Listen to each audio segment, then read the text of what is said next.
Hello, beautiful, amazing world with all of you, individual, fantastic being out there. Today I got the inspiration to speak about having or being in a relationship with yourself. Think about this a little. How often do you treat yourself? How often do you see yourself lovingly, observe yourself as a human being that is able to do mistake, but we are also able to understand each other and be deep with each other? By having a true and understanding relationship with yourself, learning to treat yourself, learning about yourself, you will be able to do this with other human beings too.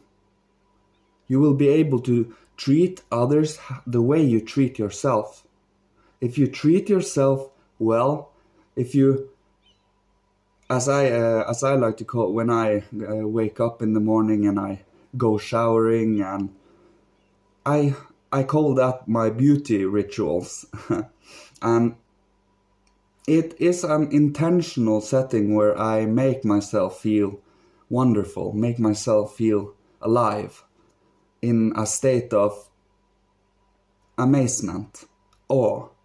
And by doing so, you open up the world to many new experiences, and you are more or less open and ready for them. You want to see what happens next. That is why the journey is so beautiful. To only try to grind to that result quickly becomes boring. But by starting to love the whole process, the whole journey, that change, the whole thing, you begin to really start to love what you're doing. You begin to become your own mentor. You begin to become your own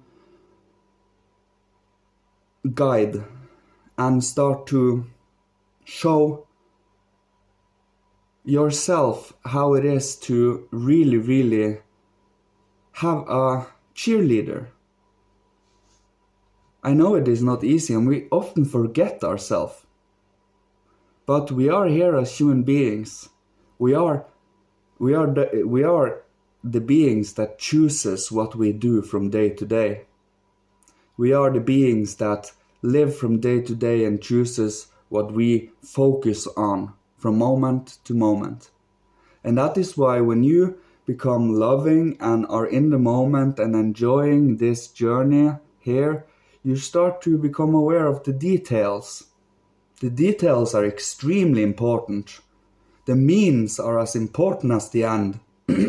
You can't do anything to get to the end. You have to be morally and ethically balanced, to have the heart in the right place. And when you do, you uplift others. And upliftment in this world is so important today. Have this support, this feeling that the person are not looking down upon me, but they are cheering me on in silence, praying for your success. I pray for your success. And everyone that are beggars of the spirit, that are searching for answers, that are searching for true truth of what this universe is, what the grand plan of God is.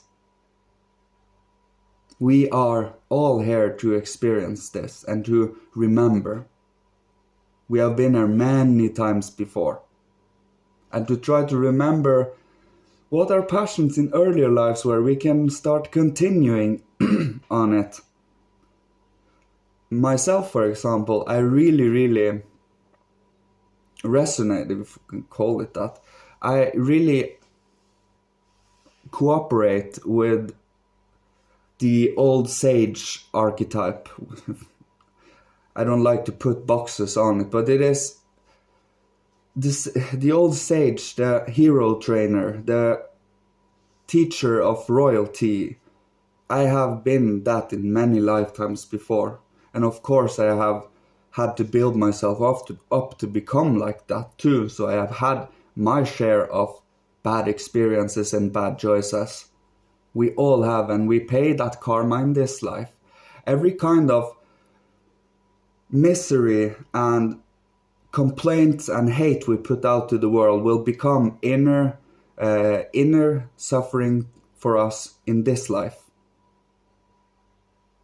There is always a reason and rhyme for things, and by us saying there is no reason for it, we think we're sick, we think there is something wrong with us, but there really is not. By becoming balanced in the presence, by observing in the presence and allowing yourself to become strong enough to handle the emotions, handle everything in your inner world, you will quickly find out that you yourself is nothing wrong with. There are ups and downs in life, there are back and forth, there are a fight in yourself. Why did I do this? Couldn't I have done that? And so forth. But by mastering yourself and letting you become the captain of the ship again, to be able to observe yourself thinking, observe yourself feeling, observe yourself doing stuff, so that you can regulate, so that you can become stronger in your new being. And we are meant for change. Nothing is standing still in this world, and the illusion is that we are the same our whole life, but we are changing every moment if we allow ourselves to do so. And this change is beautiful. This change is what makes us bloom, what makes us shine, what makes us give to another human being what you give to yourself. And you can't neglect the rest of the world, because you cut yourself off from the love, from the earth, from God, from everything.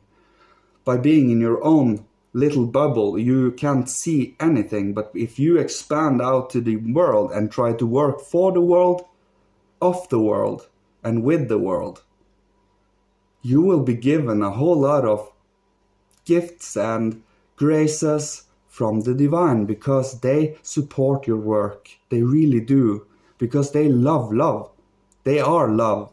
They are loving beings. And by becoming a loving force, a loving emotion, an uplifting emotion, by choosing so, by training yourself to be able, it's just a little, by training yourself to be able to choose to be an uplifting force, by overcoming our deep depths of despair and darkness, by knowing our darkness and overcoming it. We all have that darkness, and this darkness is to be overcome. It is to be mastered so that we can accept it and let it become part of us, so that it does not run rampant and do silly stuff. I'm being modest in my speech too. Silly stuff is putting it into moderate terms. And by accepting your darker sides and integrating it in your being, by allowing yourself to know who you are, know you're able to do mistake, know that you can regulate, know that you can make amends when you do mistakes, they become more of a helping, uplifting force. You can sit with any human being in any pain, and you can be there as a loving, understanding pillar, as an anchor of love, of understanding. And by being that anchor of light, people want to do the same. It is a good feeling. It is a warm, spiritual living feeling. And it cannot be replicated artificially. It can only be understood and grabbed and worked upon through practice and through studying and through finding out. Because this force, or this being of true wisdom and love, is something that requires respect. They require devotion. They require a certain dignity when you have with them to do. We can't just be silly and say whatever we feel like whenever we feel like. We have to be dignified. We have to be have integrity. and be like these beings when you want to feel them and work with them.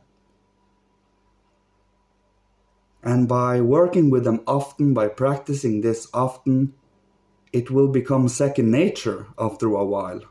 This is the same with learning the alphabet. When we were kids, it was almost impossible to learn it, but when we learned it, it was second nature. Same with math. Same with any skills we learn. Same with spiritual skills and our body and our consciousness, our thinking, and our inner faculties. I just want people to be aware of this so that we can share in on more love on this planet, individually with our own way of doing so, but understandingly in empathy and in a loving, brotherly, sibling way from the heart. Thanks everyone. May the divine guide us all, and may them guide you, and I pray for your success in your further master of abundance in life. Thank you all, you beautiful earth spirits. Goodbye. Thank you.